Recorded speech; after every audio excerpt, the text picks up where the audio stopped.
One word that has started more wars than any army. One word that has built more hospitals than any government. One word that has comforted more dying people than any medicine ever invented. One word that has also, in its name, caused more innocent deaths than any disease in human history.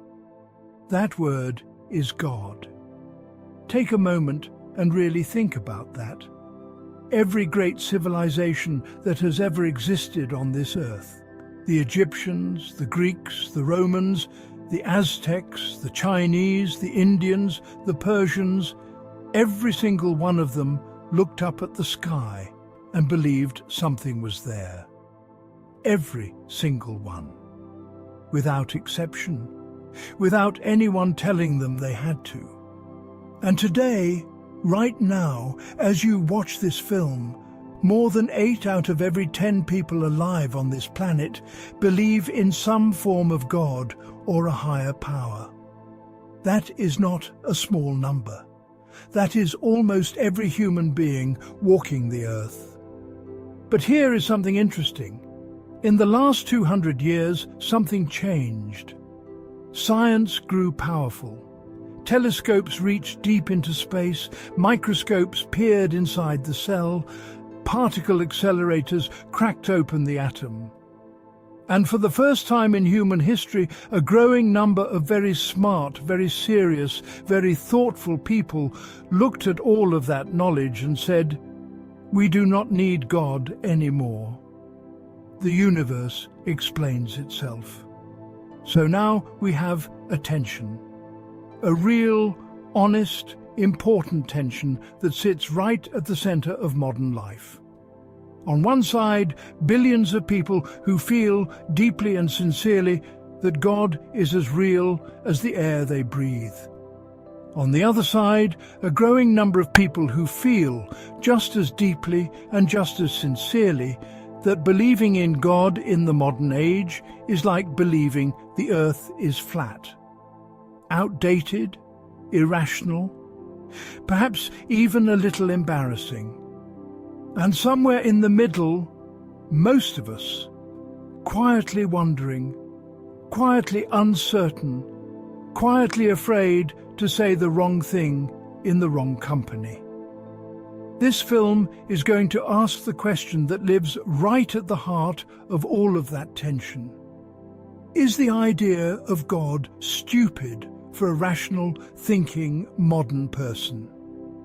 Now, before you answer that, before you feel yourself leaning in one direction or the other, I want to ask you to do just one thing. Set down whatever you already believe, just for 2 hours. Not because your beliefs are wrong, but because the only way to think clearly about anything is to look at it honestly, without armor, without defensiveness, with open eyes and a patient heart. We are not here to attack anyone. We are not here to mock faith. And we are not here to dismiss science. We are here to think carefully, honestly, together. And by the time this film ends, you will have something that is worth more than any answer anyone else could give you. You will have the tools to answer this question for yourself. Chapter 1. First, let us be honest about what we are really asking. Here is where almost every conversation about God goes wrong before it even begins. Two people sit down to talk about God. One believes, one does not. They talk for an hour. They get frustrated. They walk away feeling like the other person just does not get it. And both of them are right. Because the whole time they were talking about two completely different things. And neither of them realized it. The word God does not mean the same thing to every person who uses it. And this is not a small problem. This is the entire problem. So let us start by doing something that almost no one does in this debate. Let us actually define what we are talking about. The first version of God is what most people picture when they hear the word. This is God as a person, a being, someone who exists somewhere, who has a will and a personality, who listens when you pray, who can choose to act in the world, who rewards good behavior and punishes bad behavior, who loves human beings the way a parent loves a child. This is the God of most mainstream religions, the God who parted the Red Sea, the God who answered Job, the God who sent angels, the God who, in some traditions, became human. This is a God who is personally involved in your life and in human history. This God makes very specific claims about reality. He can change events. He can override the laws of nature. He responds to prayer. When scientists say they do not believe in God, this is almost always the version they are rejecting. And they have very specific, very logical reasons for doing so. We will get to those. The second version of God is quite different. This is God as a force, or an intelligence, or a principle. Not a person sitting somewhere making decisions, not a being with a personality, but something, some quality or property of the universe itself that is greater than the physical parts we can see and measure. Albert Einstein believed in something like this. He did not believe in a God who answered prayers or performed miracles, but he deeply believed that the universe had what he called a quality of order and beauty that felt to him like something beyond pure accident. He called it a cosmic religious feeling. He was uncomfortable with the word God, but he was equally uncomfortable with the idea that the universe was just a cold, meaningless machine. Many physicists, biologists, and mathematicians quietly hold something like this second view. They would never call themselves religious in the traditional sense, but they feel when they look at the elegant mathematics that describes the universe, when they trace the incredible precision of physical laws, when they study the complexity of a single living cell, that there is something here that resists a purely mechanical explanation. This second version of God is much harder for science to attack. In fact, science has almost nothing definitive to say about it. The third version of God is different again. This is God as a symbol, a human-made story, a beautiful and powerful metaphor that communities use to talk about meaning, morality, love, death, and purpose.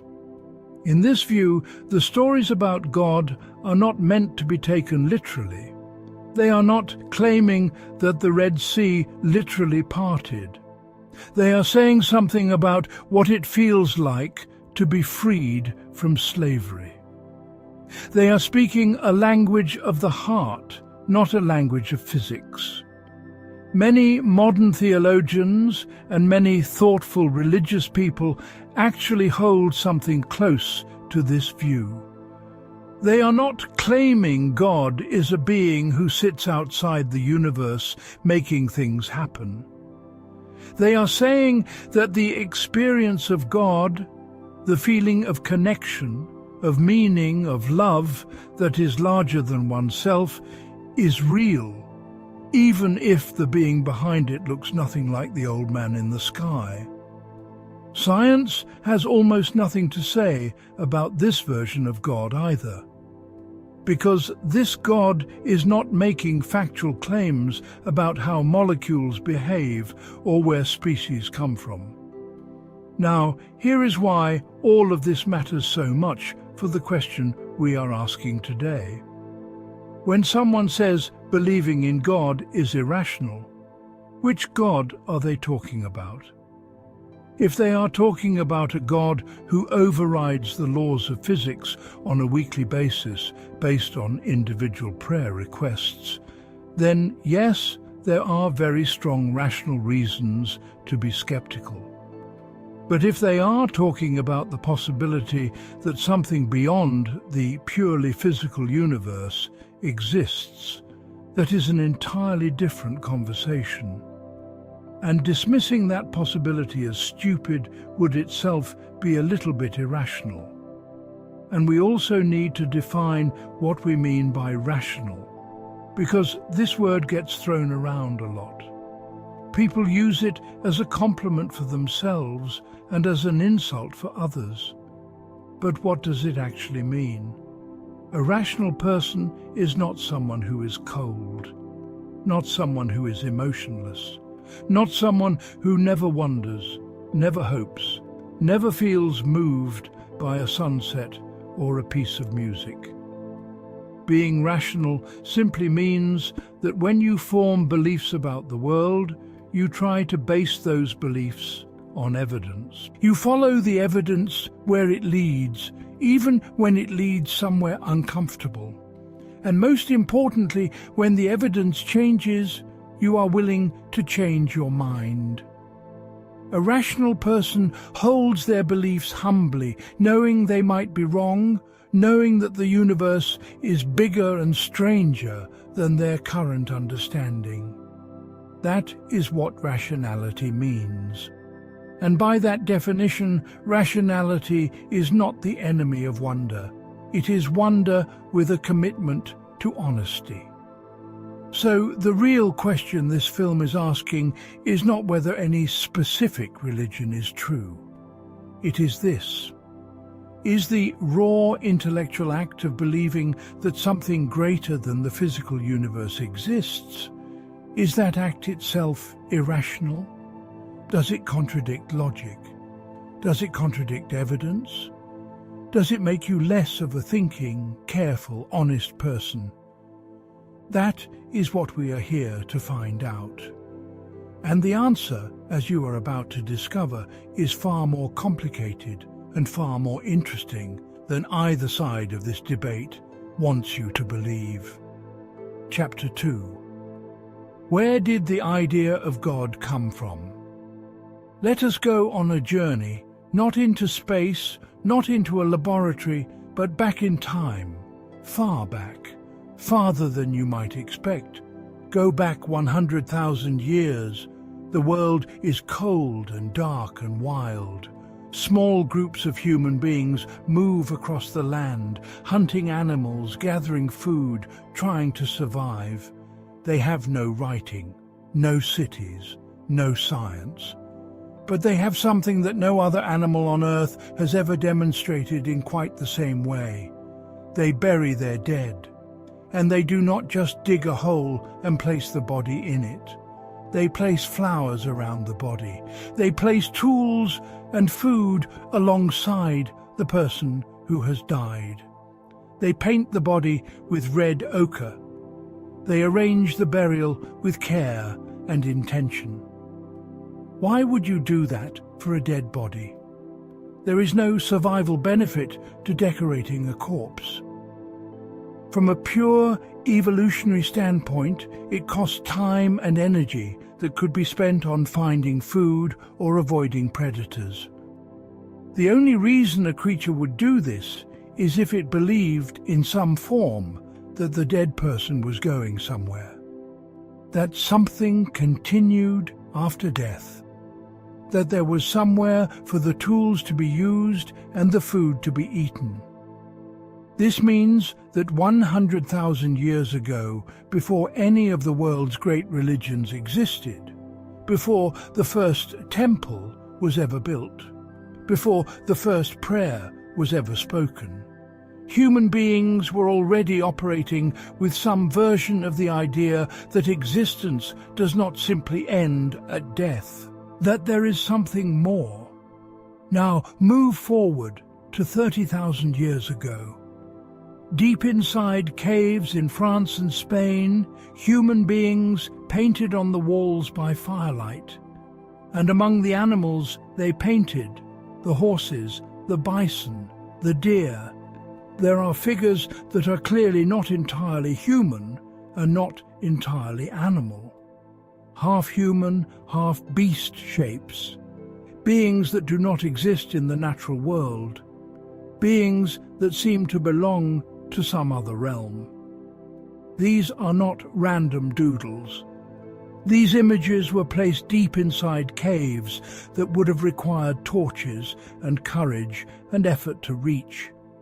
They were placed there for a reason, and every anthropologist who has studied them agrees that these images almost certainly had spiritual significance. They were depicting beings from another world, beings with power, beings that were more than human. Now, move forward to about 12,000 years ago, and here we find something extraordinary. Something that completely changed how historians and anthropologists understand the relationship between religion and civilization. On a hilltop in what is now southern Turkey, there is a place called Göbekli Tepe. It is a massive complex of circular stone enclosures built with enormous carved pillars, some of them more than 6 meters tall, covered in detailed carvings of animals and strange symbols. It is clearly a place of ritual and ceremony, a temple, a sacred site. And here is the thing that makes Göbekli Tepe so important and so startling. It was built 12,000 years ago. That is 4,000 years before Stonehenge, 6,000 years before the pyramids of Egypt. And here is the part that truly changes everything. At the time it was built, there were no cities. There was no farming. Human beings were still hunter-gatherers, moving from place to place, following food. For a long time, the story that historians told about religion was that it came after civilization. First people built cities. Then they developed farming. Then, as they had more time and more stability, they developed complex religious ideas. Religion, in this old story, was a luxury that came after the basic problems of survival were solved. Göbekli Tepe destroys that story completely. Because what the evidence at Göbekli Tepe suggests is that it was actually the religious site that came first. That people organized themselves, cooperated, built something, and that the act of building something sacred is what gave rise to settled communities. Religion did not grow out of civilization. Civilization may have grown out of religion. Think about what that means. The impulse to build something sacred, to gather in community around the idea of something greater than the individual, may be older than agriculture, older than writing, older than everything we think of as civilization. It may be one of the very foundations on which human culture itself was built. So the question becomes, why? Why is this impulse so old, so universal, so deeply wired into the human creature? Scientists and anthropologists have two main theories, and both of them are worth understanding. The first is what we might call the survival theory. Early human beings lived in small groups, and small groups face a very serious problem. People are selfish. They tend to look out for themselves and their immediate family. Getting a group of unrelated people to cooperate, to share resources, to follow rules, to make sacrifices for the good of the community.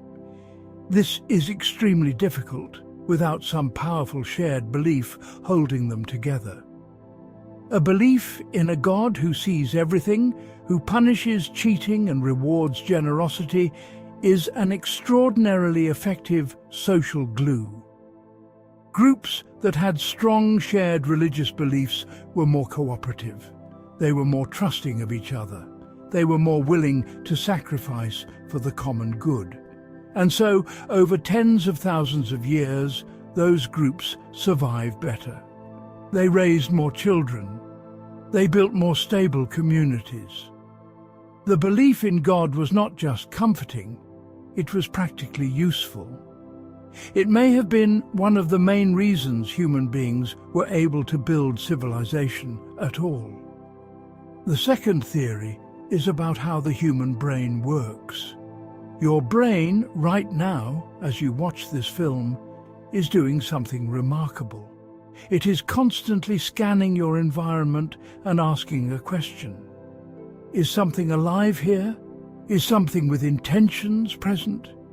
Is there an agent, a being with a will, involved in what I am experiencing? This is called hyperactive agency detection, and it was an incredibly useful adaptation for your ancestors. If you are walking through a forest and you hear a rustle in the bushes, your brain has a choice. It can say, that is probably just the wind, or it can say, that might be a predator. The ancestors who assumed an agent was present, who saw danger everywhere, were more cautious. They were more likely to survive.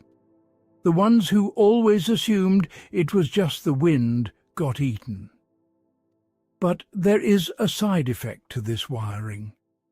A brain that is trained to detect agents in everything starts seeing agents everywhere, in storms, in earthquakes, in the turning of the seasons, in the movement of stars, in the birth of a child. A mind trained to ask who is doing this is going to ask that question even when the answer might be nothing. Just nature, just physics, just chance. And from that question, from that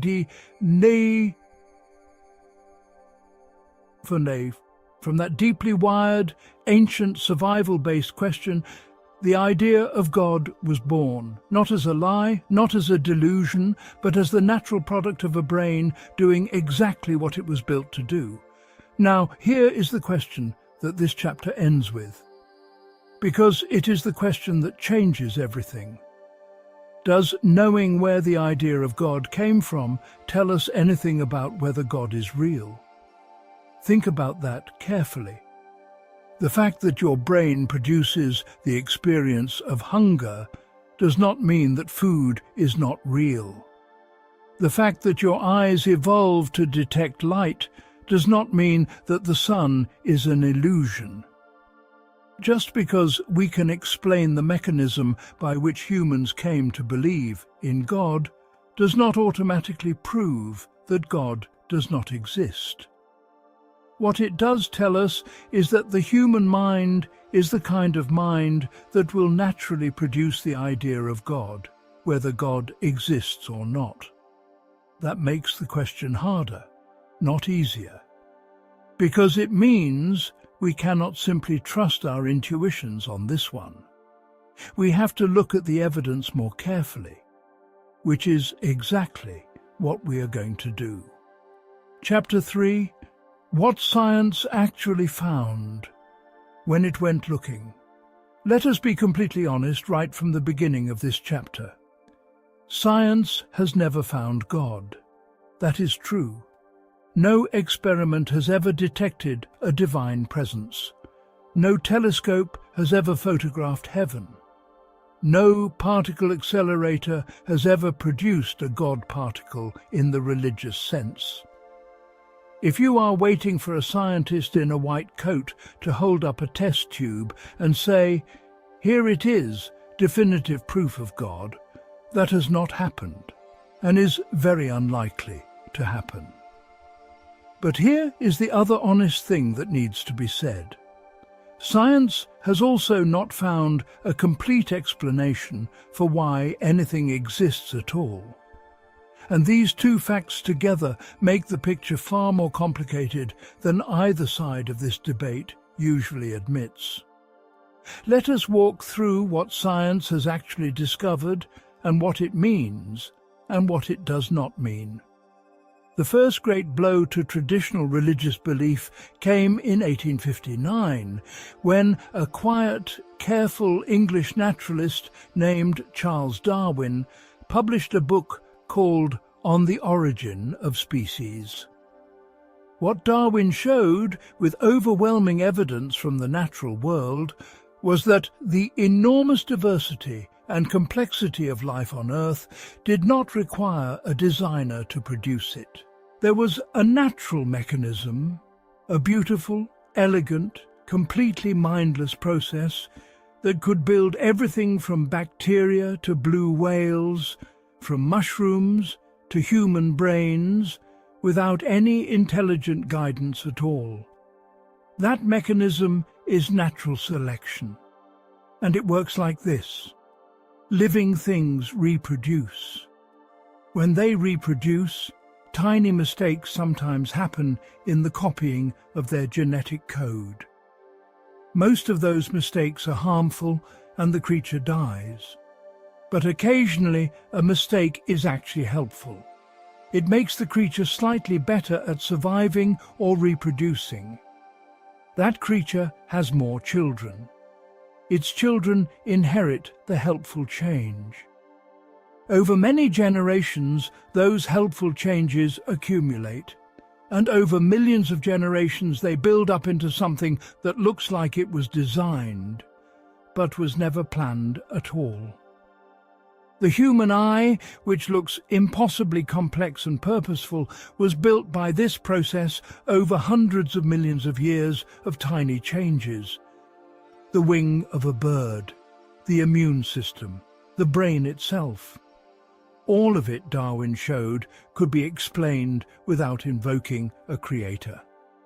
This was devastating to one very specific idea of God, the God of design.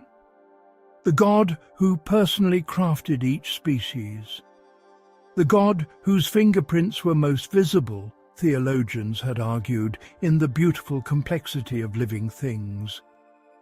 Darwin showed that the beauty and complexity of life could be produced by an entirely unconscious, entirely natural process. No mind required. But notice what Darwin did not explain. He explained how life changes and diversifies once it already exists. He did not explain how life began in the first place, and he certainly did not explain why there is a universe for life to exist in. Now, let us talk about the beginning of the universe.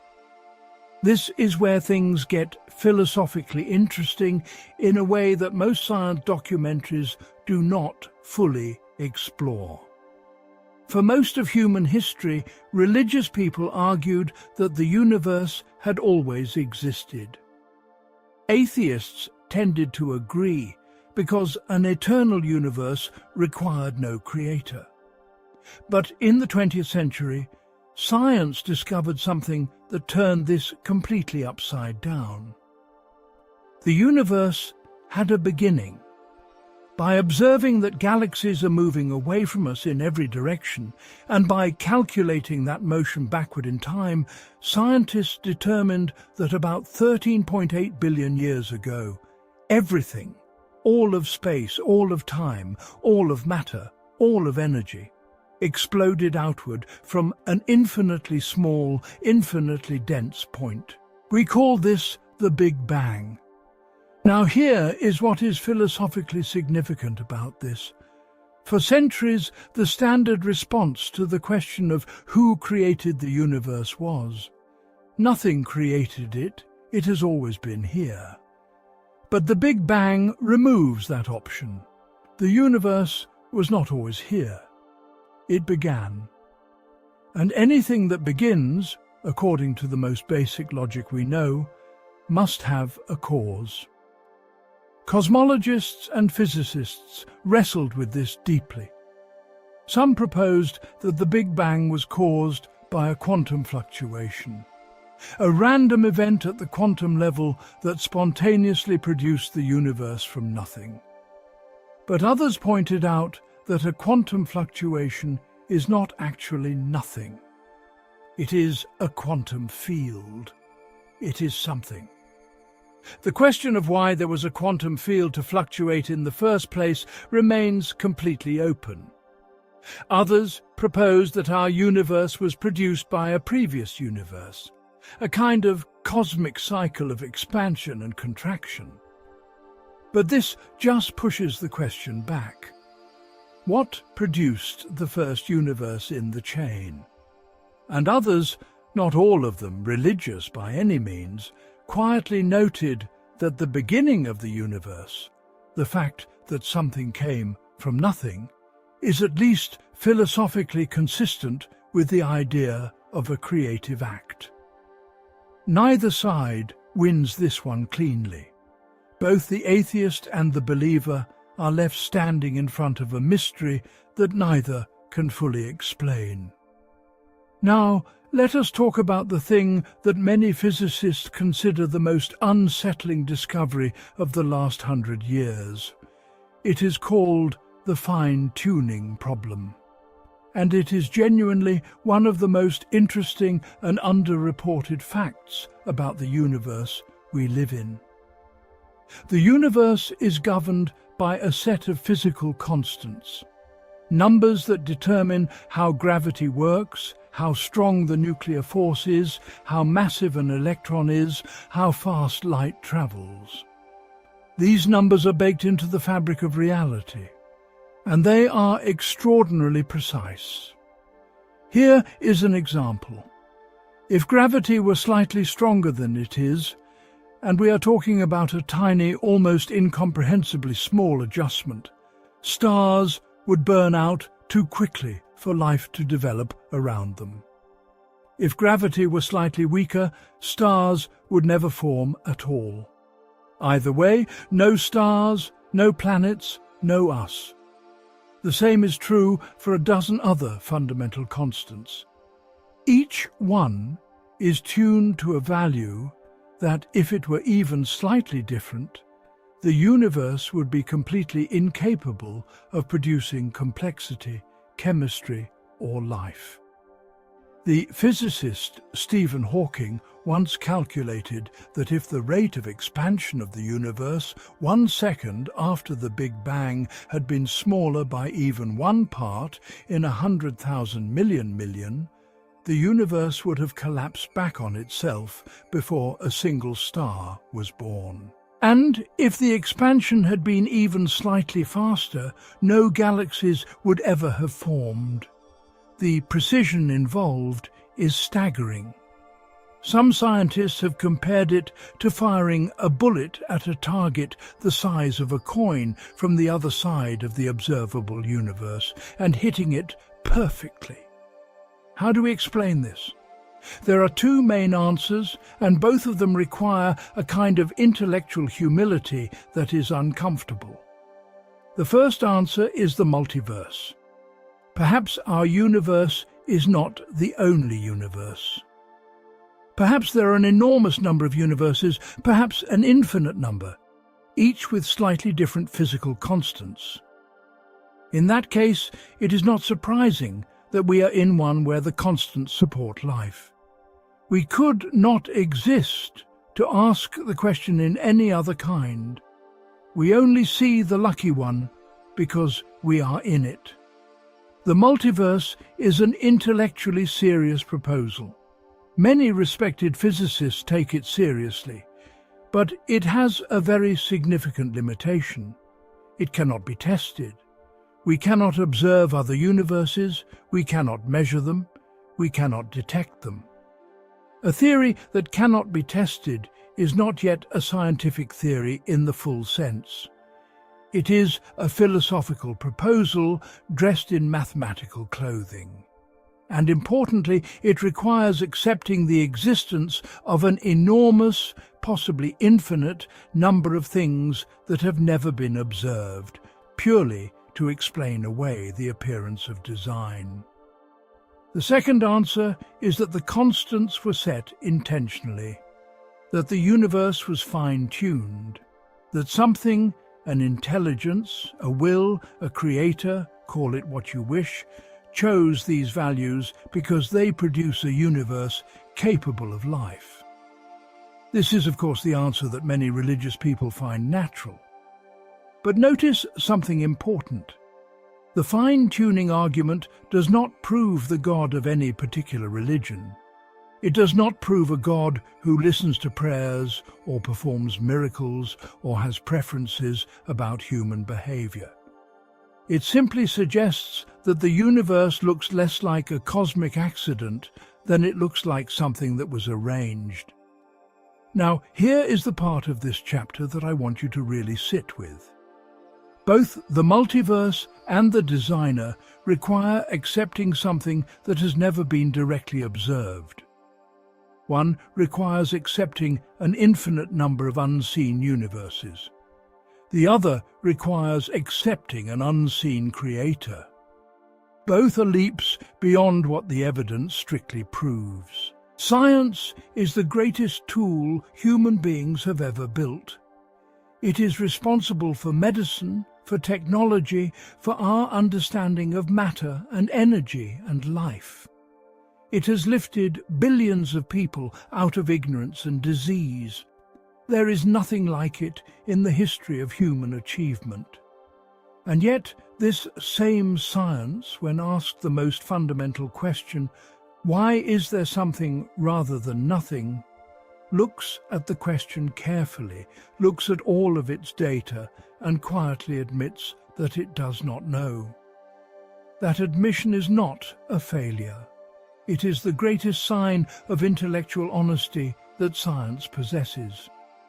But it does mean that anyone who tells you science has definitively closed the door on God is not being fully honest with you. Chapter 4. The smartest arguments for God. You have never heard. Most arguments against God that you hear in popular culture are aimed at one very specific, very simple version of belief. The kind of belief held by someone who thinks the earth is 6,000 years old, who thinks prayer controls the weather, who thinks every story in a religious text is literally true, in the way a newspaper article is literally true. And honestly, if that is the version of God you're arguing against, many of the arguments work pretty well. But that is not the only version of God that serious, thoughtful, well-educated people have ever believed in. And the versions held by serious philosophers and theologians are considerably harder to dismiss. In fact, some of the sharpest minds in human history have thought carefully about these arguments for centuries, and they still stand. Let us go through them honestly. Not because we are trying to convince you of anything, but because anyone who thinks rationally about this question owes it to themselves to hear the strongest version of the case, not the weakest. The first argument is called the cosmological argument, and it has been around in various forms since ancient Greece. The version that most people find intuitively compelling goes something like this. Everything that begins to exist has a cause. The universe began to exist. Therefore, the universe has a cause. And that cause, whatever it is, must be something that did not itself begin to exist. Because if it also began to exist, you need a cause for that, and a cause for that cause, and so on forever, in an infinite chain that never actually explains anything. So whatever caused the universe must be something that exists without having been caused, something that simply is. Something uncaused, something whose existence is its own reason for being. Now you can call that uncaused cause whatever you want. But many philosophers, including non-religious ones, point out that this argument is hard to escape.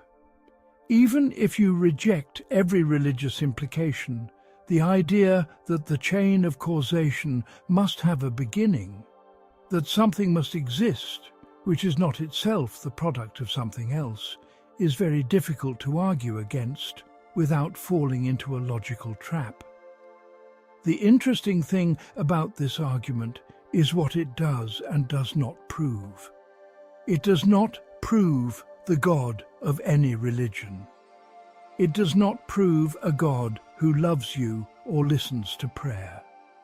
It simply says that if you want the universe to make rational sense, if you want the chain of causation to actually explain something rather than just kicking the question further back, you need something at the beginning that explains itself. Something that does not need a cause because existence is its very nature. The second argument is about morality, and it is one that many people find surprisingly difficult to answer. Think about the things you consider genuinely, truly wrong.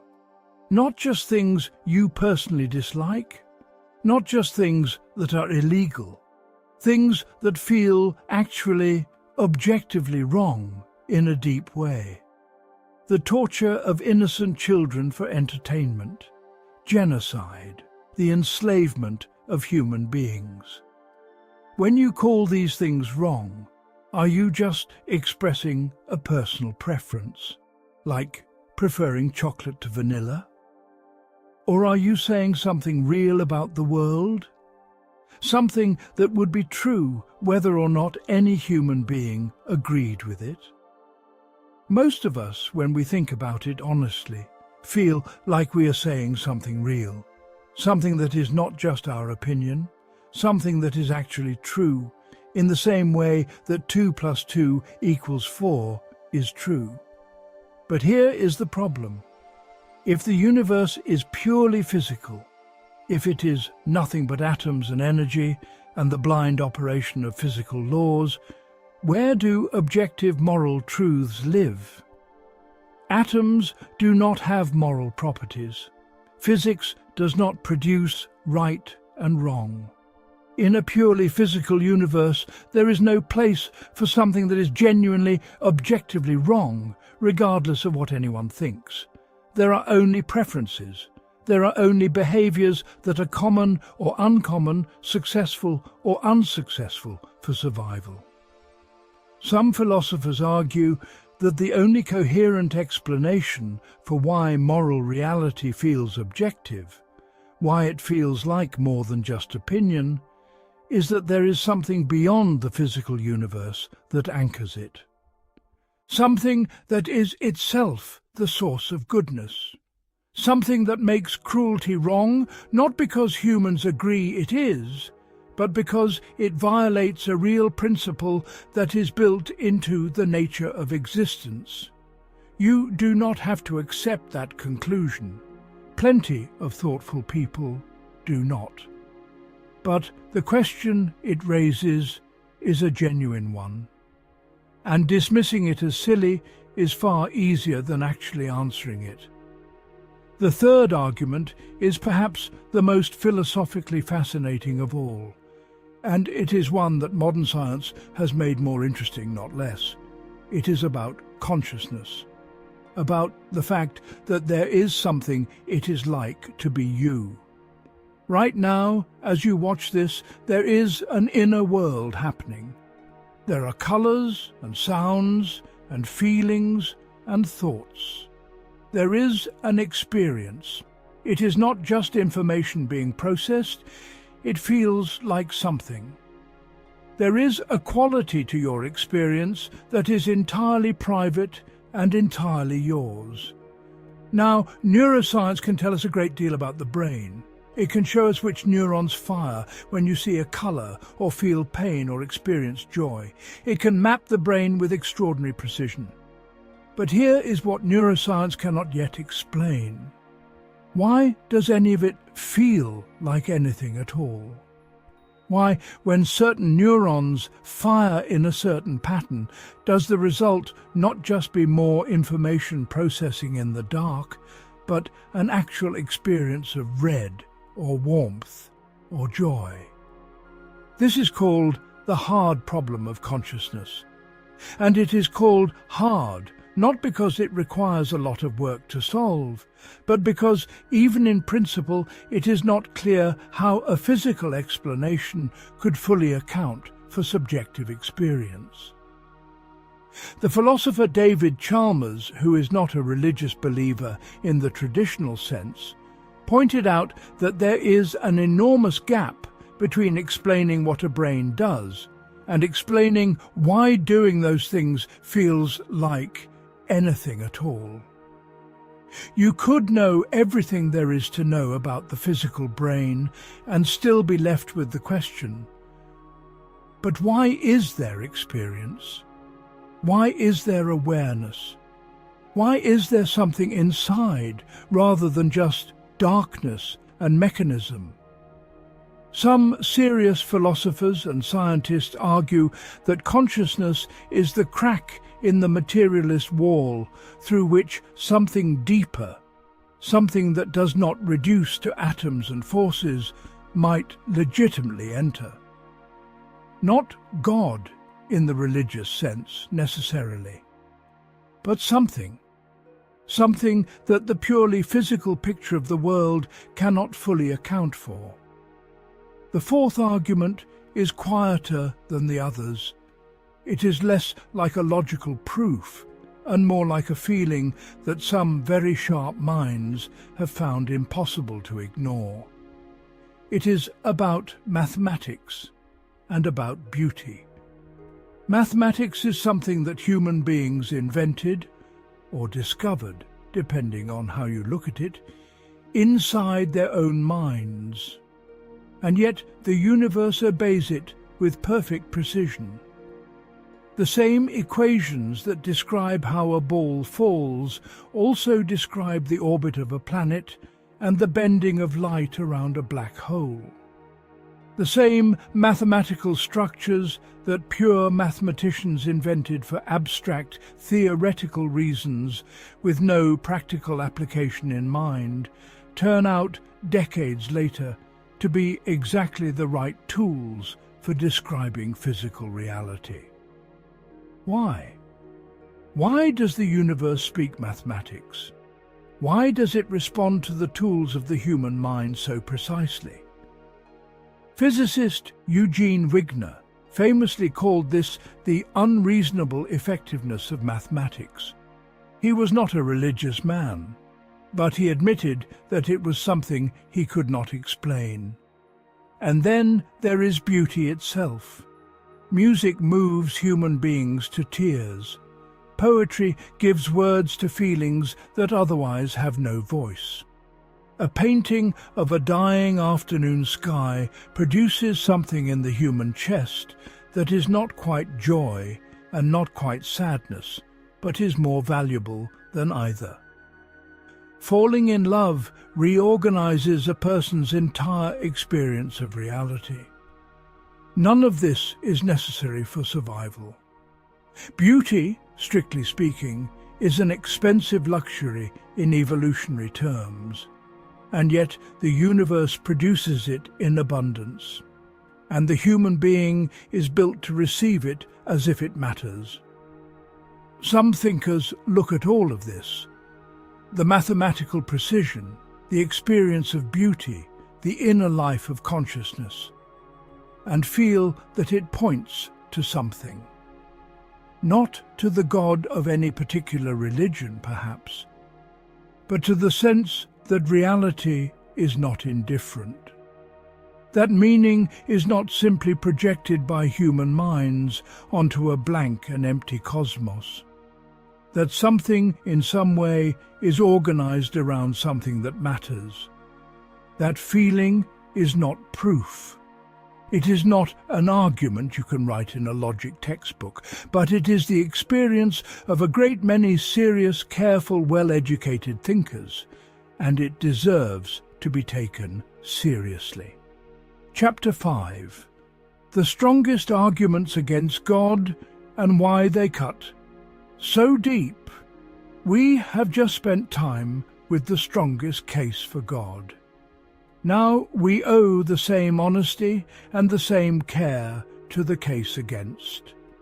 And let us be clear about something before we begin. The goal is not to cancel out the previous chapter. The goal is to think. And thinking means hearing both sides with full attention, not just the side you already agreed with.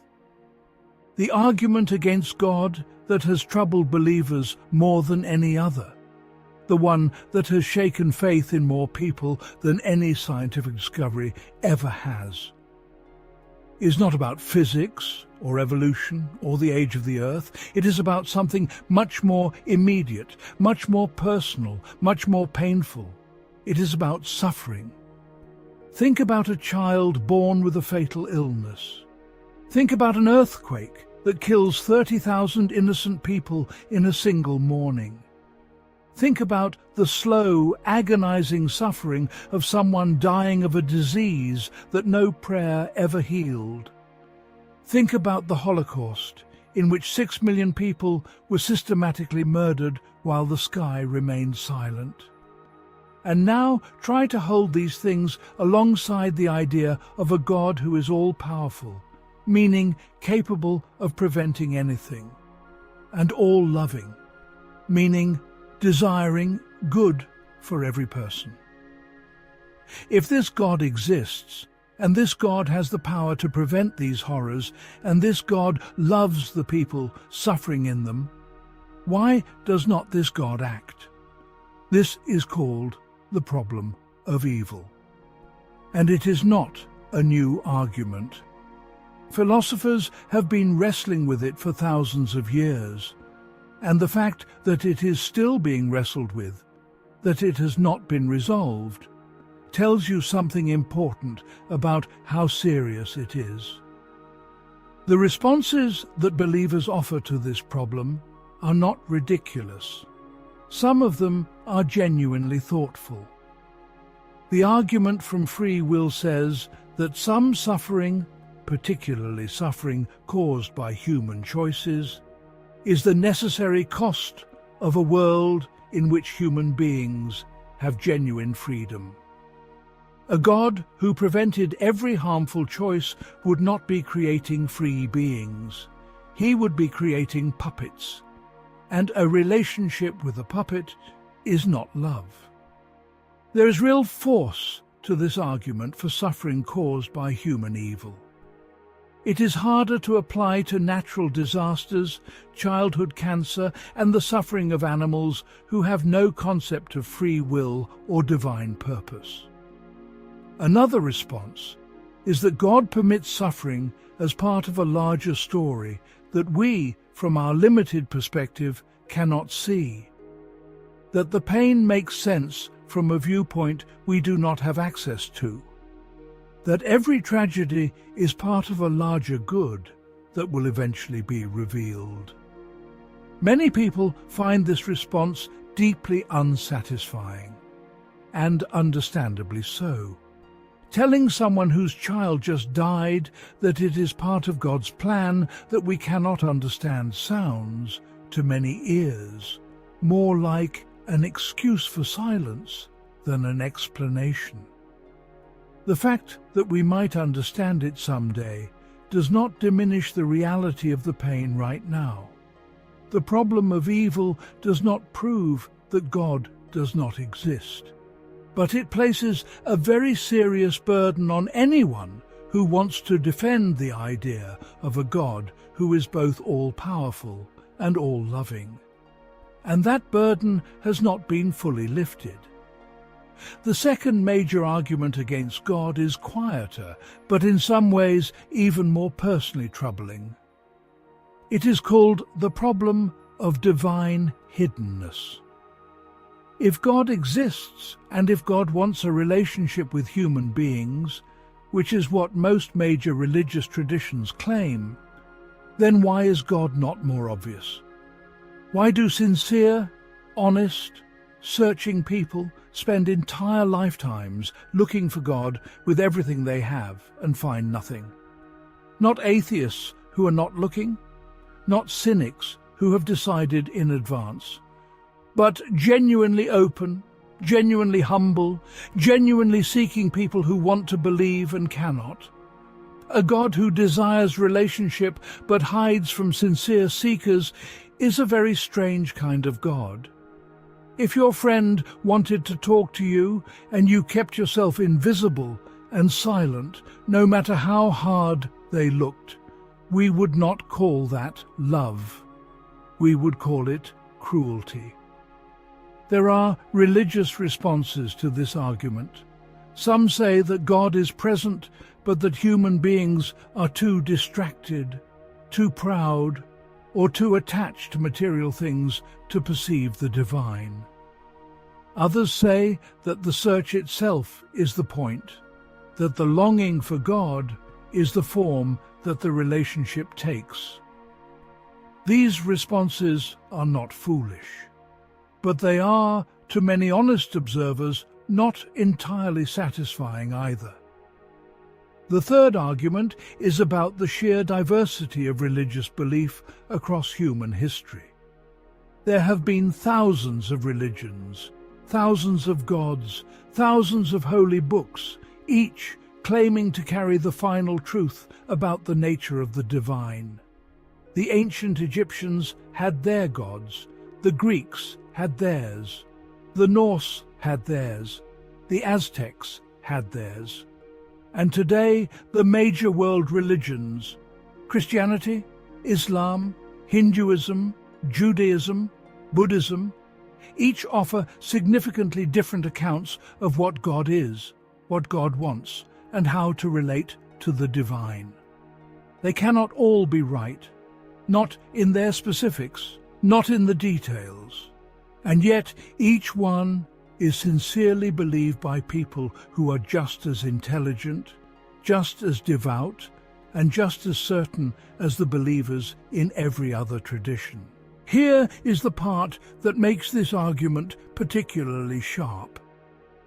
Studies of religious belief show that the strongest predictor of what someone believes about God is not careful study of the evidence.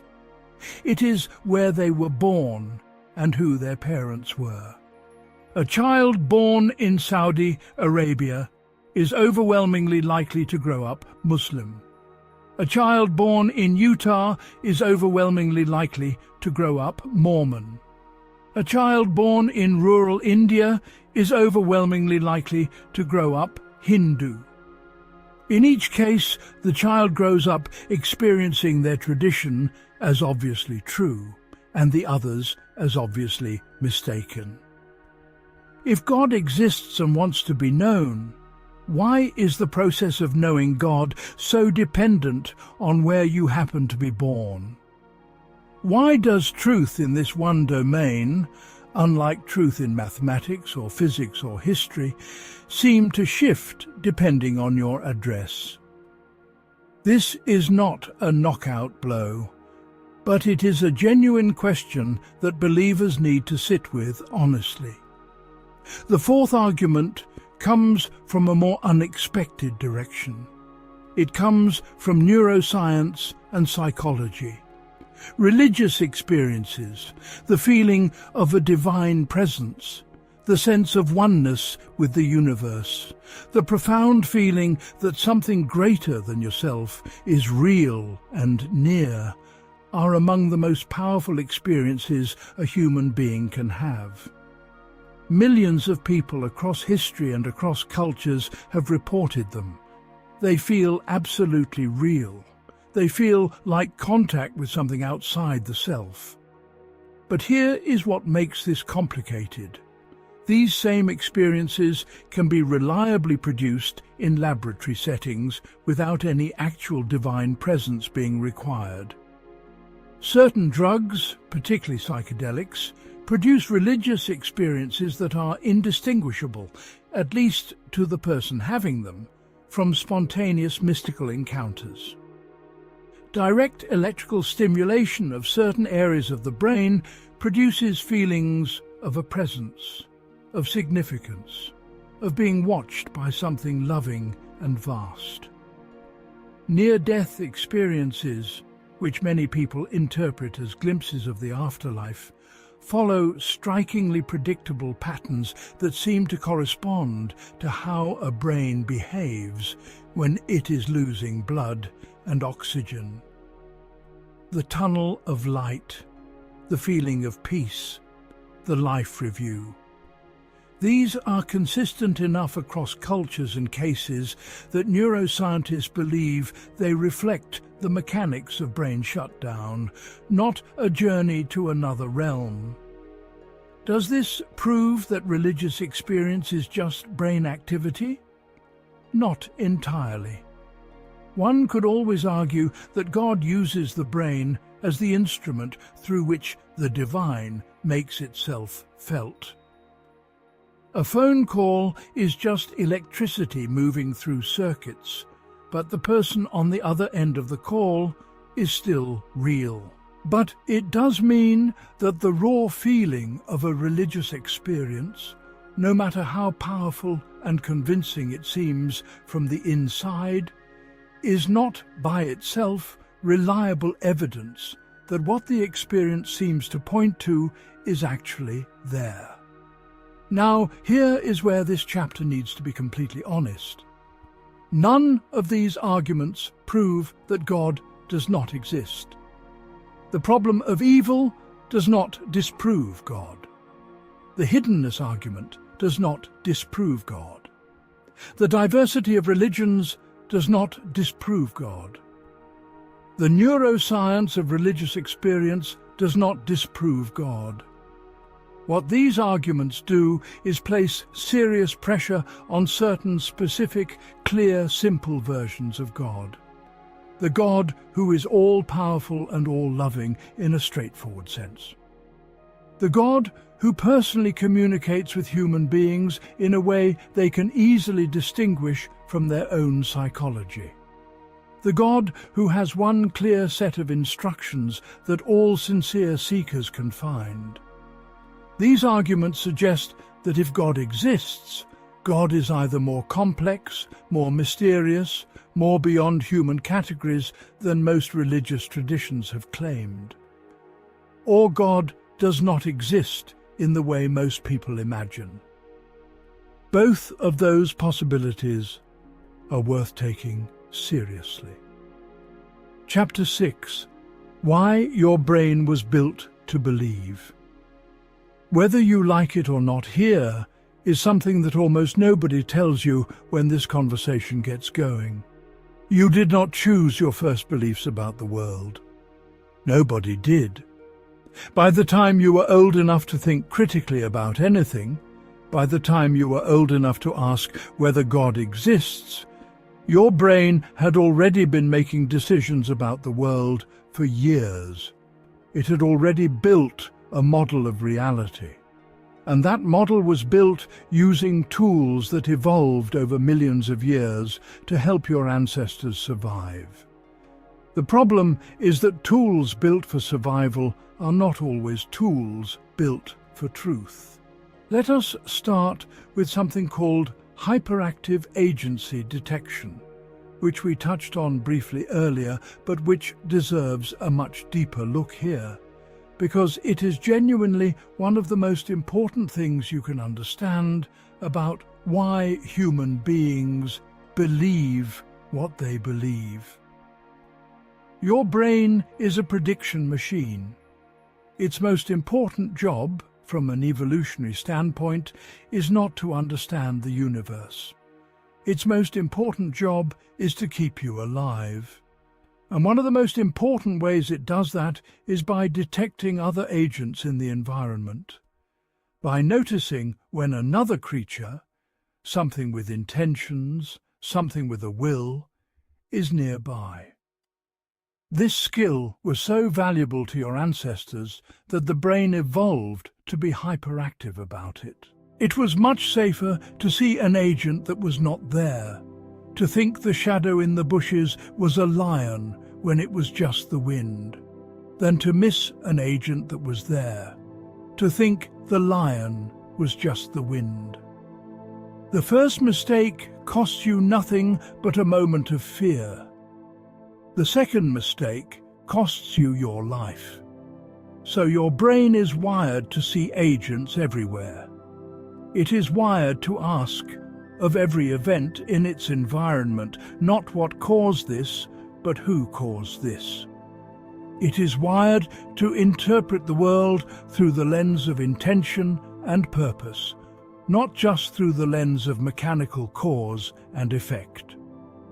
This same wiring that saved your ancestor from the lion is the wiring that makes you feel when something unexpectedly goes right in your life, like maybe the universe is on your side. It is the wiring that makes a grieving person feel like their lost loved one is somehow still present. It is the wiring that makes the experience of a vast, intentional, caring presence, God, feel natural and almost inevitable to a human mind. This is not a flaw. This is a feature. But it is a feature that was built for a different purpose than truth-seeking. And understanding that helps you understand why the existence of the feeling does not automatically validate what the feeling seems to point to. Now, let us talk about something else that shapes belief in ways most of us never think about. It is called terror management theory. And it is one of the most important ideas in modern psychology, even though most people have never heard of it. Human beings are, as far as we know, the only animals that are fully aware they are going to die. Every other animal responds to immediate threats with fear. But only the human being lies awake at 3 a.m, contemplating the fact that one day they will simply cease to exist. That every person they love will also cease to exist. That the sun will eventually swallow the earth, and everything anyone ever did will be gone, with no trace remaining. At full strength, this knowledge is psychologically unbearable. Psychologists have found that when people are reminded of their mortality in experimental settings, their behavior changes in predictable and revealing ways. They cling more tightly to their worldviews. They become more aggressive toward people whose worldview differs from theirs. They seek more comfort in the familiar. One of the most powerful tools human beings have developed for managing this terror, for making it possible to live fully and engage with life despite knowing it ends, is the belief in something that transcends death. In a story larger than the individual life. In meaning that is not extinguished when the body stops breathing. God and the religious traditions built around God provide exactly this. The promise that death is not the end, that the life you live matters in a framework larger than the biological, that the people you love are not simply gone, that there is a story and you are in it and the story continues. This does not make religion false, but it does mean that when you are evaluating a belief that offers exactly what the terrified human mind most desperately needs, you should be careful. The fact that you want something very badly does not make it true. And the fact that believing something makes you feel better is not evidence that the thing you believe is real. Now, here is something that applies to everyone, whether they believe in God or not. The human brain is riddled with cognitive biases. These are systematic errors in thinking that operate below conscious awareness. One of the most powerful is confirmation bias. the tendency to notice and remember evidence that supports what we already believe, while failing to notice or easily forgetting evidence that challenges it. A religious person who prays for a sick friend and the friend recovers often experiences this as evidence that prayer works. A religious person who prays for a sick friend and the friend dies often explains this as God's plan, or insufficient faith, or mystery beyond human understanding. In both cases, the belief is protected from the evidence. Any outcome can be made to fit. But here is where intellectual honesty requires turning the lens around. Because the desire to feel rational, to feel like the smart one in the room, to feel like you have risen above the superstitions of the masses, this is just as powerful a motivation as the desire for divine comfort. And it can produce its own confirmation bias. The committed atheist can be just as selective about evidence as the most devoted believer. The human brain does not give anyone a special exemption from the ways it naturally distorts reality. Understanding how your brain shapes your beliefs does not tell you which beliefs are true, but it does tell you something important. It tells you that you cannot simply trust your gut on this one. Your gut was not built for philosophy. It was built for survival. And if you want to think clearly about whether God exists, you are going to have to work a little harder than just listening to what feels right. Chapter 7. The thinkers who took God apart and the ones who put him back together. Philosophy and the question of God have been companions since the very beginning of serious human thought. And some of the most brilliant minds in history have spent their lives on this question. Not casually, not lazily, but with everything they had. Let us meet some of them. Let us hear their stories and understand what they were really saying, because it is almost always more interesting and more nuanced than the simplified version you might have heard before. We begin with David Hume, an 18th century Scottish philosopher who was, by almost any measure, one of the sharpest analytical minds who ever lived. Hume had a particular gift for taking an idea that seemed obviously true and showing with patient precision why it was actually much harder to defend than anyone had realized. One of his most famous contributions to this debate was his attack on miracles. The argument goes like this: a miracle, by definition, is a violation of the laws of nature. The laws of nature are established by our experience, by the enormous accumulated weight of everything human beings have ever observed. When someone claims that a miracle occurred, that water turned to wine, or that a dead man walked out of his tomb, you face a choice. Which is more likely, that the laws of nature, established by countless observations across all of human history, were violated in this one instance? Or that the person reporting the miracle was mistaken, deceived, or simply wrong? Hume argued that the testimony of miracles, no matter how many people reported them, could never rationally outweigh the evidence of natural law. Because the very same human faculties that lead us to trust testimony at all also tell us that the natural order is extraordinarily reliable. You cannot rationally use one to overthrow the other. This argument has a lot of force, and it is one that religious thinkers have been wrestling with ever since Hume first made it. Then there is Friedrich Nietzsche, the 19th century German philosopher. Nietzsche is often misunderstood as simply an atheist who was happy to see religion go. The reality is far more complicated and far more interesting. Nietzsche did declare that God is dead, but he said it not with celebration, but with alarm. What he meant was that European civilization, through the rise of science and rational thought, had destroyed its own foundation. For 1,000 years, European morality, meaning, purpose, and social order had been built on the foundation of Christian belief.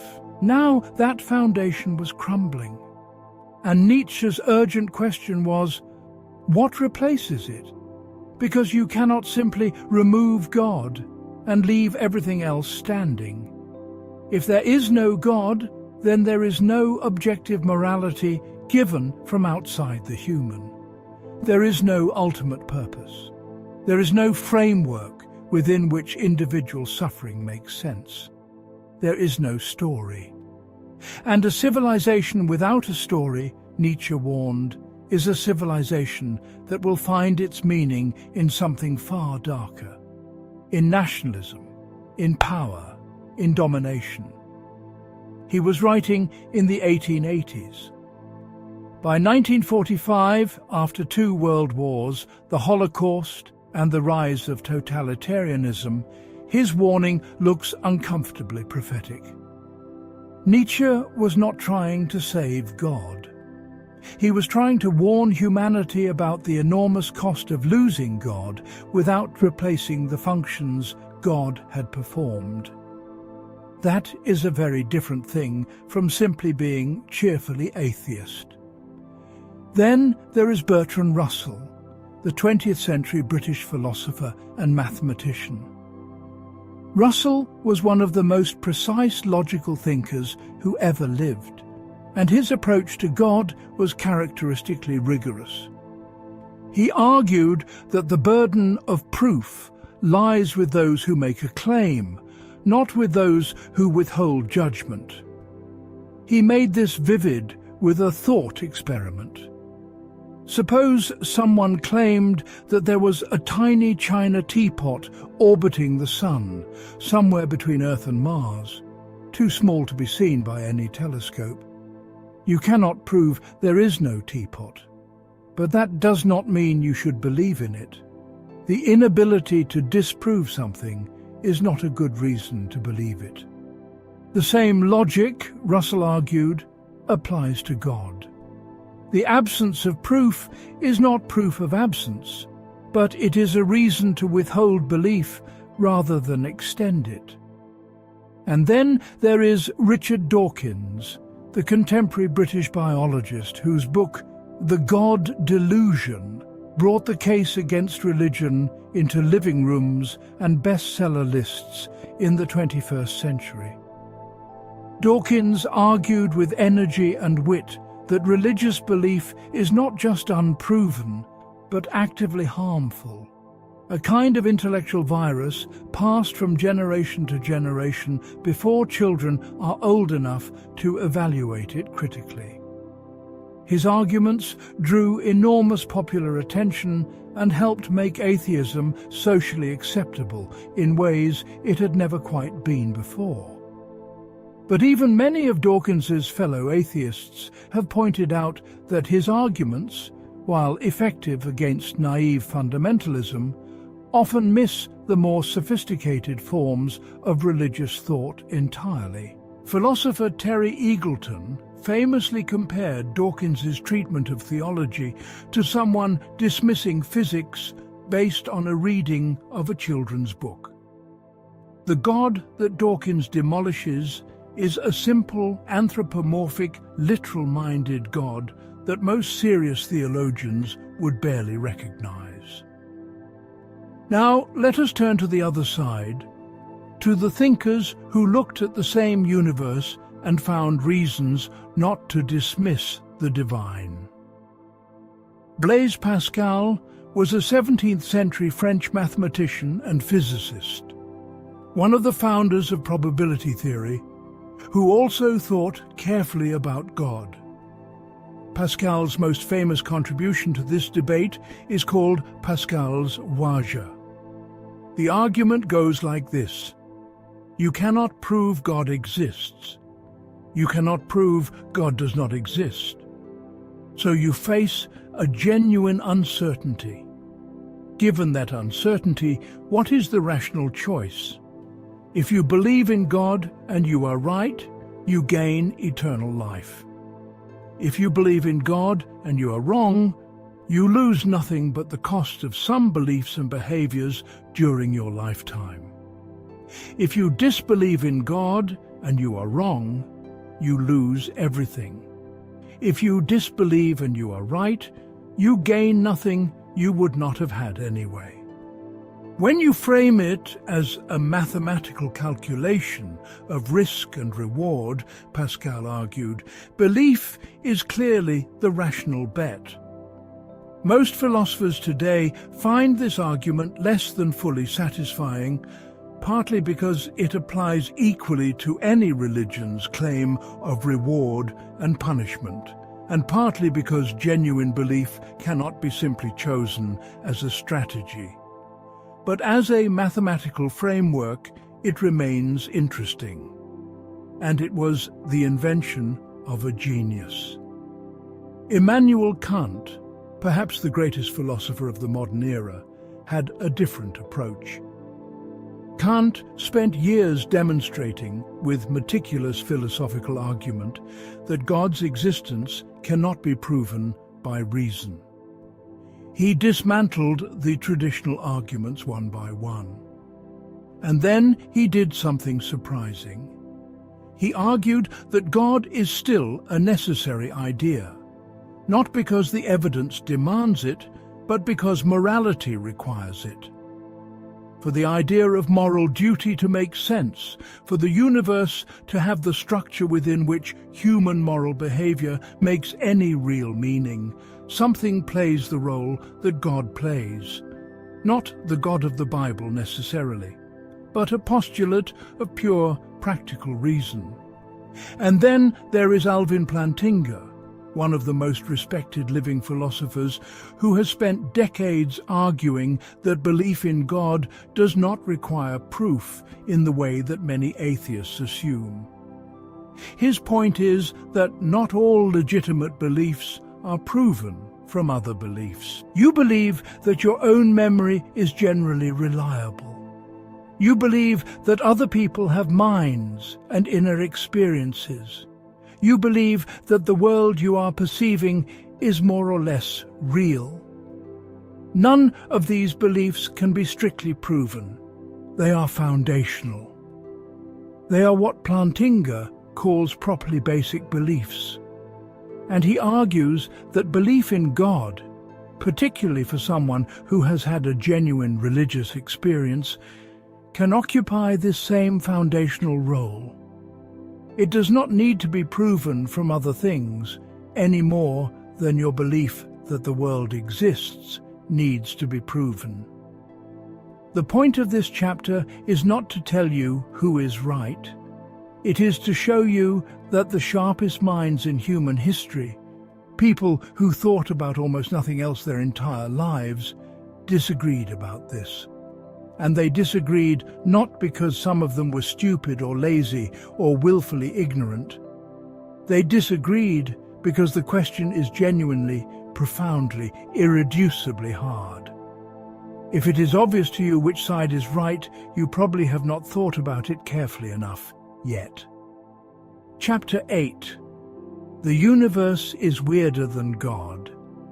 So what does that mean? There is something that almost nobody tells you in the standard science versus God conversation.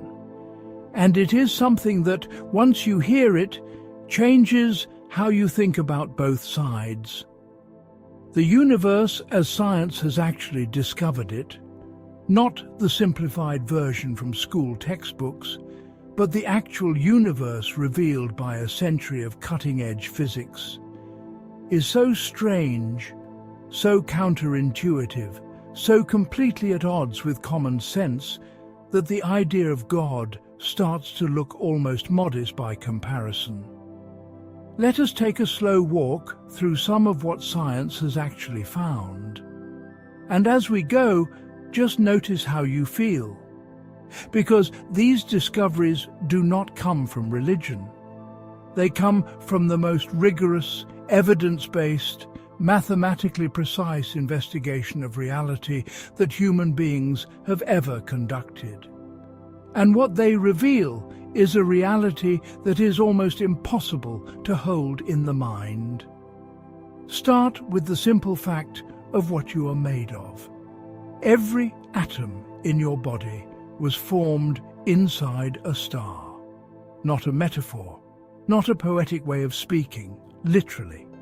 The iron in your blood was forged in the core of a star that burned for billions of years and then exploded in a massive supernova.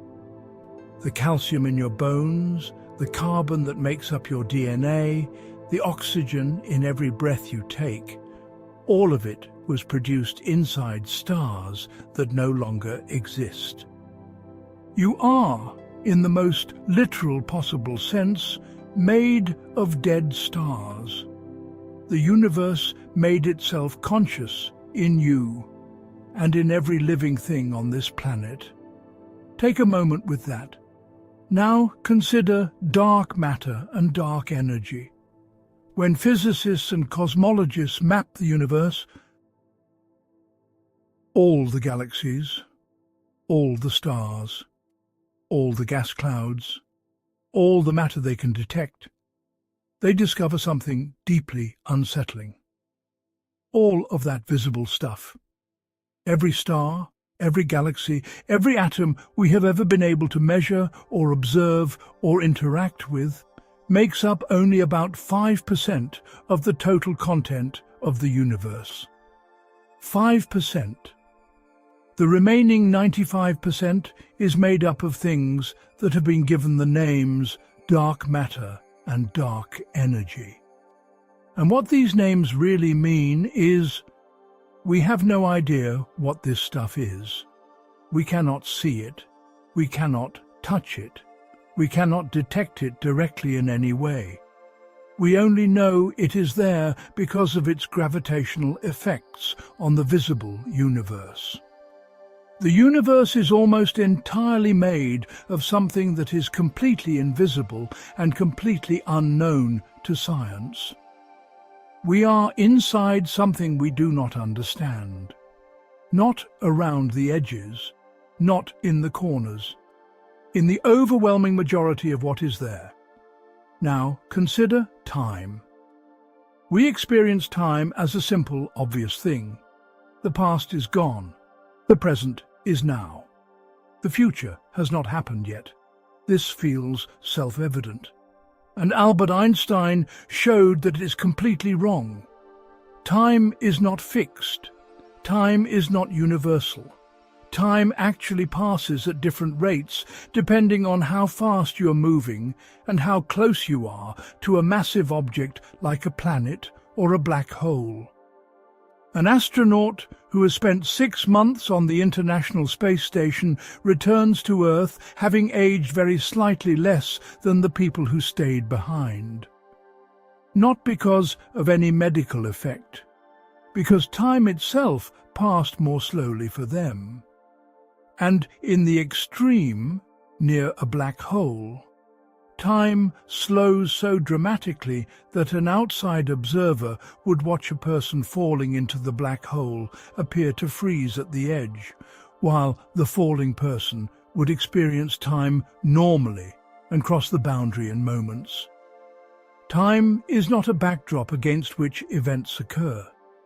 Time is part of the fabric of space itself.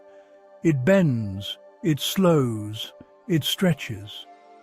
And some interpretations of Einstein's equations, interpretations taken seriously by mainstream physicists, suggest that the past, present and future do not flow sequentially the way we experience them.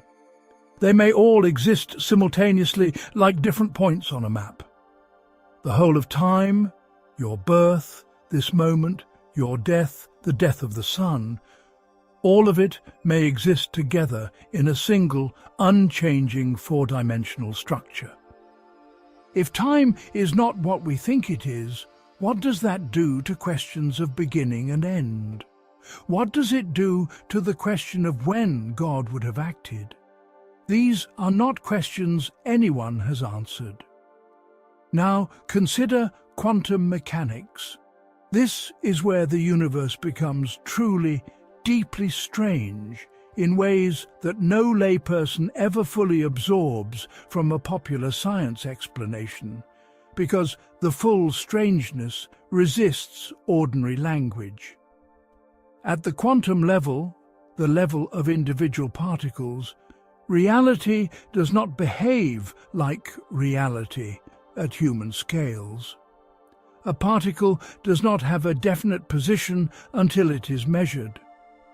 Before measurement, it exists in a superposition of all its possible positions simultaneously. Not metaphorically. Not because we do not know where it is.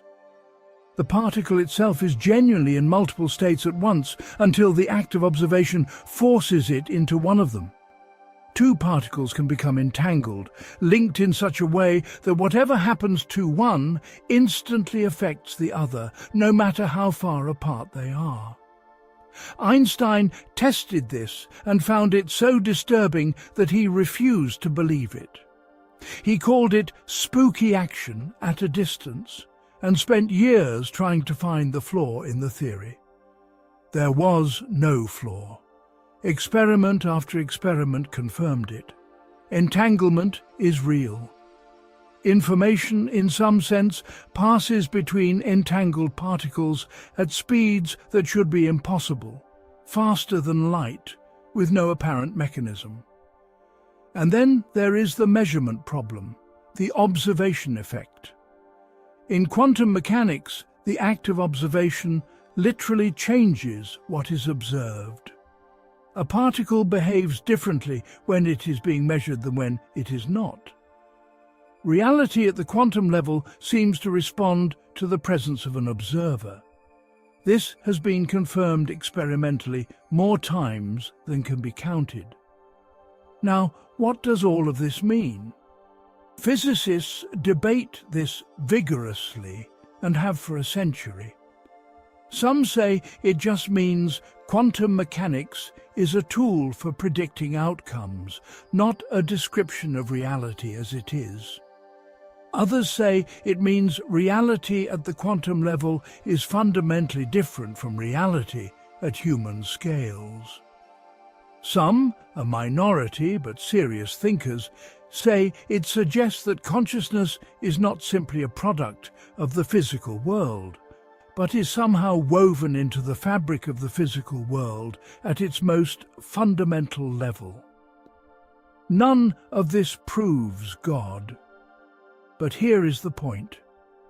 We live in a universe where 95% of what exists is invisible and unknown, where time is not what we think it is, where matter does not have definite properties until it is observed, where particles communicate instantly across any distance, where the origin of everything remains unexplained, where consciousness has no agreed-upon physical explanation.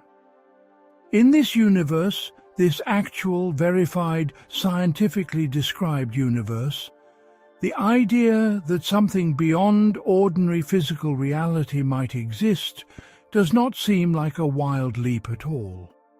It seems almost expected. The philosopher Ludwig Wittgenstein said something important. He said that even if science answered every question it could possibly answer, the deepest questions of life would remain completely untouched. Why does anything exist rather than nothing? What gives existence its value? What is the meaning of consciousness? Why is there beauty? These are not questions science is currently failing to answer. They are questions outside the reach of what science can, even in principle, address. Science studies how the physical world behaves. It cannot, from within itself, tell you why there is a physical world to study. That gap, the gap between what science explains and what existence demands to be explained, is not a gap that science has overlooked. It is a gap that science, by its own nature, will never be able to close. And it is precisely in that gap that the most serious philosophical and spiritual questions live. Chapter 9. The honest middle, where smart people actually land. We have now travelled a long distance together. We have looked at the origin of the idea of God in human prehistory. We have looked at what science has found and what it has not found. We have heard the strongest arguments for God's existence and the strongest arguments against it. We have looked at the psychology of belief and the history of the thinkers who have wrestled most seriously with this question. And we have stood inside the actual universe that science has revealed and discovered that it is far stranger and far less fully explained than most people realize. Now, let us talk about where serious, thoughtful, honest people actually tend to land when they have really thought this through. Not where they land when they are performing for an audience. Not where they land when they want to sound either devout or sophisticated. But where they actually land, quietly, honestly, when they are thinking as carefully as they can. And the answer is almost never at either extreme. The loudest voices in this debate, the evangelical atheists who treat faith as a form of stupidity, and the religious fundamentalists who treat doubt as a form of sin, are not representative of where most thinking people end up. They are the extremes.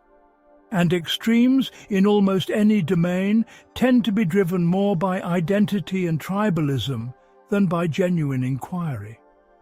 The honest middle, where most serious thinkers quietly live, contains several different positions, and all of them deserve to be understood with clarity and without condescension. The first is real agnosticism.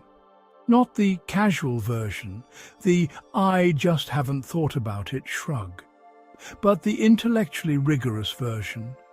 Thomas Huxley, who invented the word agnosticism in the 19th century, meant something very specific by it. He meant that on the question of whether God exists, the honest, courageous, intellectually responsible answer is that the evidence does not allow a confident conclusion either way. Not "I do not care," not "I have not decided." But "I have looked at this carefully, and the honest answer is that I genuinely cannot tell." The universe does not provide enough clear evidence to convict God of existence. And it does not provide enough clear evidence to declare with confidence that God is absent.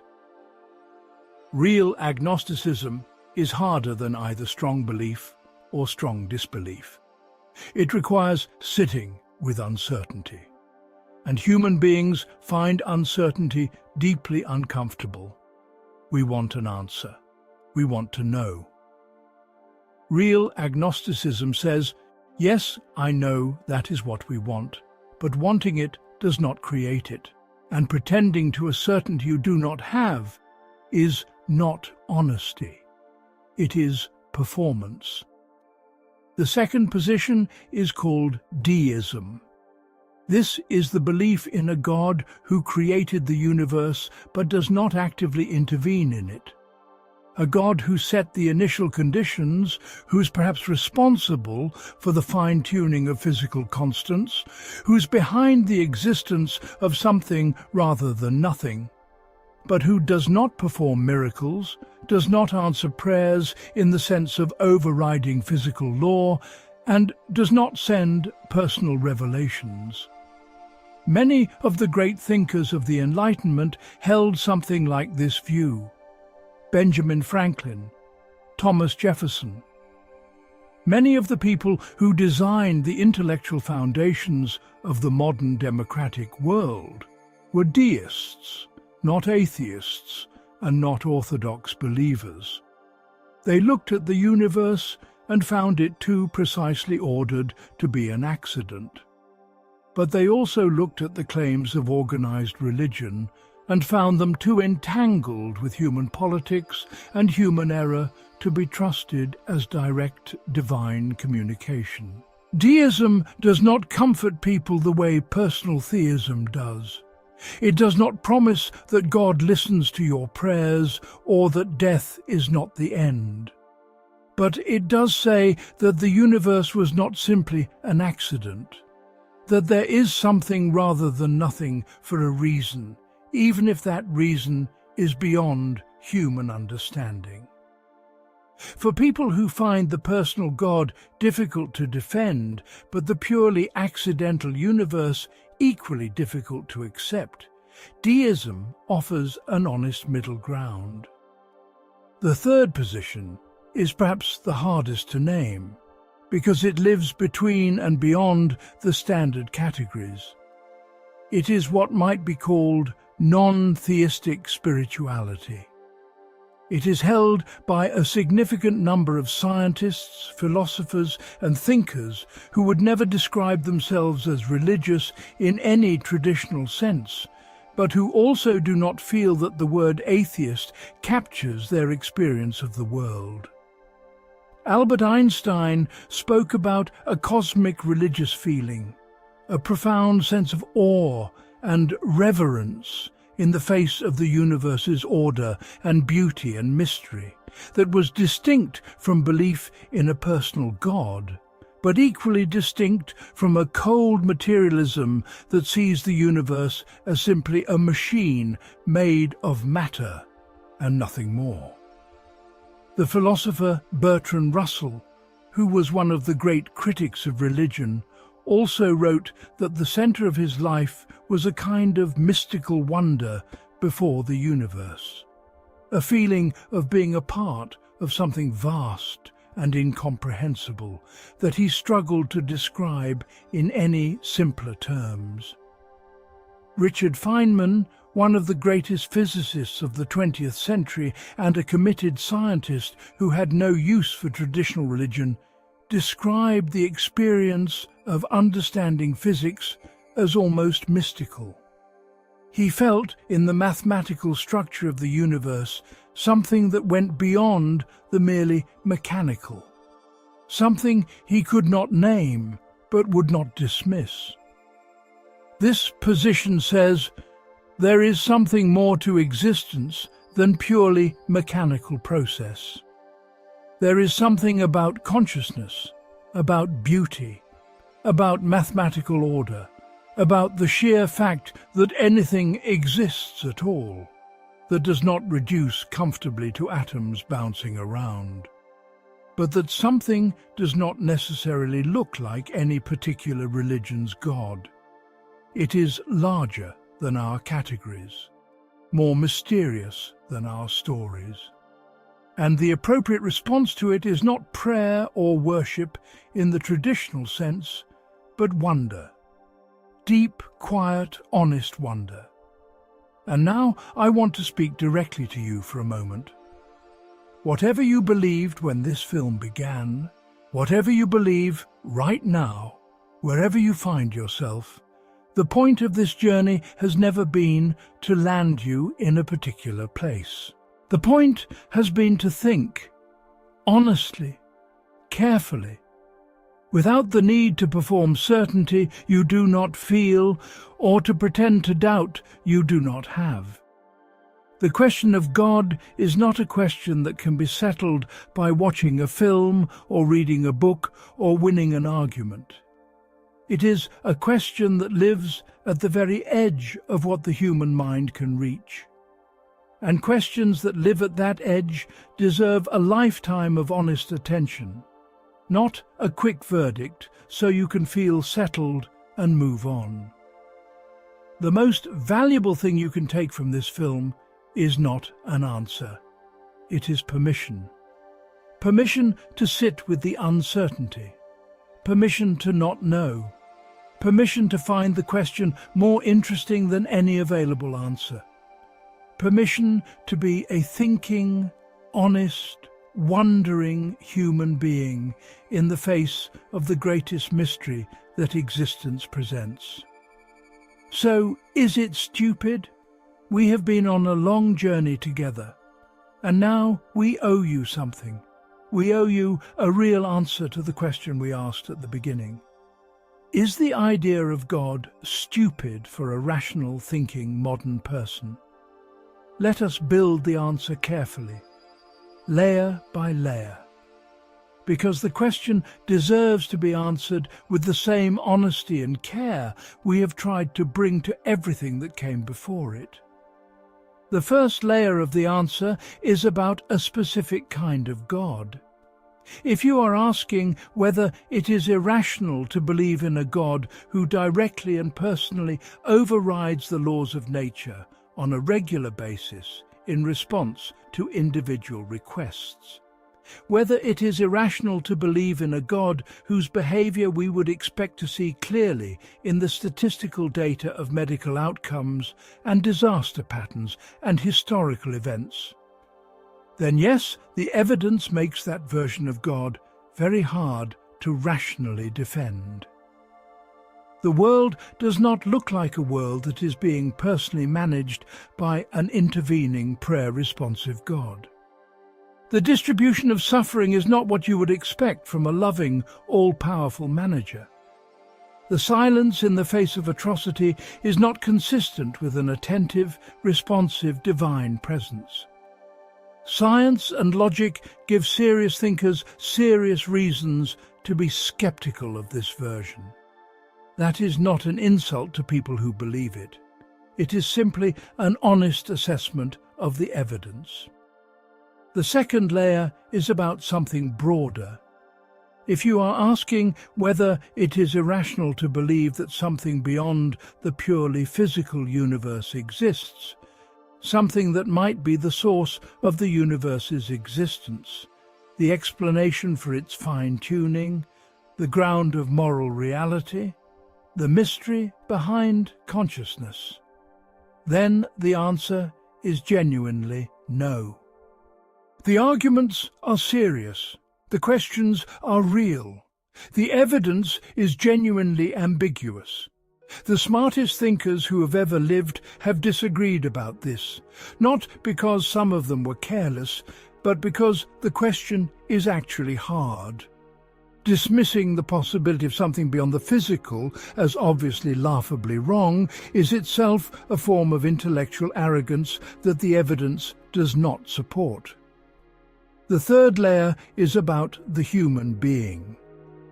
If you are asking whether it is human to want God to be real, to want the universe to be meaningful, to want consciousness to matter, to want love to be more than chemistry, to want death to not be the final word, then the answer is yes. Completely, inescapably, universally human. Every culture, every era, every language, every civilization. The longing is everywhere. It is woven into what we are. Now, does the universality of that longing prove that it points to something real? No. Longing does not create reality.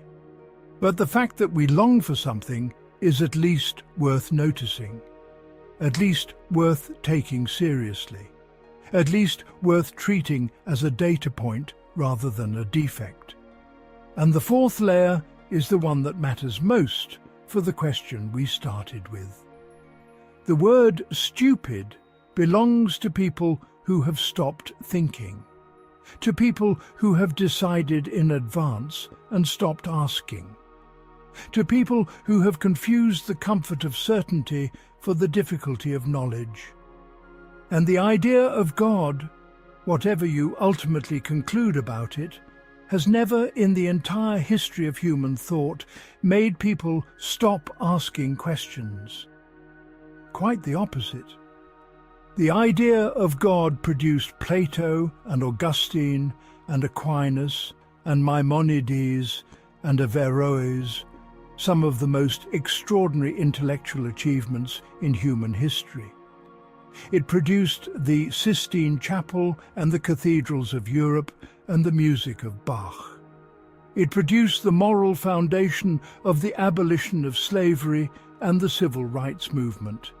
And yes, it also produced the Inquisition and the Crusades and centuries of terrible violence. The idea of God is not a simple idea. It is the most complex, most contested, most generative idea the human mind has ever produced. It has given rise to the best and the worst of what human beings are capable of. It has inspired incomparable beauty and justified unspeakable cruelty. It has comforted the dying and been used to justify the killing of the living. An idea that powerful is not stupid, it is dangerous, and dangerous ideas deserve to be taken seriously, examined honestly, understood deeply, not dismissed. Now let us end where the universe itself ends, not with an answer, but with the question.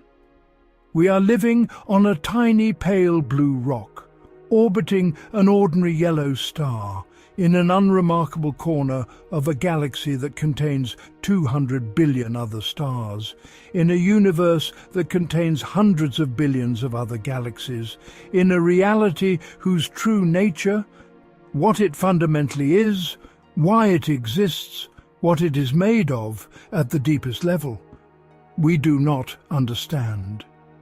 We are made of atoms that were forged in explosions billions of years before our planet existed. We carry consciousness in a 3-pound organ whose workings remain, at the deepest level, a mystery. We live in time that Einstein showed is not what it seems. We inhabit a physical reality where 95% of what exists is invisible and unnamed. We are governed by quantum laws that suggest that the act of observation changes what is observed, that the universe is not simply indifferent to the presence of minds. In that context, in the actual, verified, scientifically described context of what the universe actually is, the question of God is not naive. It is not primitive. It is not a holdover from a time before people knew better.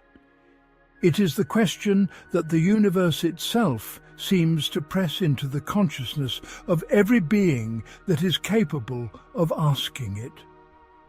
Because every being capable of asking it finds themselves in the same situation, surrounded by something they did not create, unable to fully explain why they are here, aware that they will not always be, touched by beauty they did not earn, capable of love that feels larger than biology, and asking, in whatever language, through whatever tradition, with whatever degree of certainty or doubt, why? The universe exists. You exist. And you are asking why. That is not stupidity. That is the most human thing there is. And if you hold that question with honesty and humility and courage, if you refuse the false comfort of easy certainty on either side, then whatever answer you eventually find or fail to find will be something you actually earned.